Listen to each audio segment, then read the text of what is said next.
Hi all. పిల్లలకి బాగా హెల్తీగా ఇవ్వడానికి నేను ఎక్కువగా ప్రిఫర్ చేసే సూప్స్లో ఇది కూడా ఒకటనమాట, కార్న్ఫ్లోర్ లేకుండా. ఇక్కడ గ్రీన్ పీస్, కొంచెం కొత్తిమీర, నేను అల్లం ముక్క చిన్నది వేసేసి ఒక 10 minutes వాటర్ వేసి బాయిల్ చేసేసాను. 10 minutes తర్వాత వాటర్ సపరేట్గా తీసేసి ఫిల్టర్ చేశాను, మనకు ఆ తొక్కంతా ఏం లేకుండా.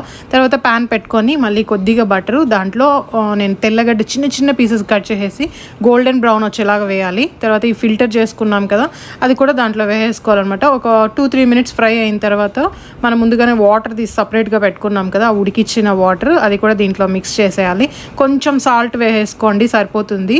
అంతే, కొద్దిగా థిక్నెస్ వచ్చిన తర్వాత ఇంకా సర్వ్ చేసుకోవడమే. దీంట్లో ఇంకా టేస్టీ కావాలంటే నేను ఇక్కడ కొద్దిగా కొంచెం వచ్చేసి ఆరిగానో వేస్తున్నాను, ఎక్కువ అవసరం లేదు.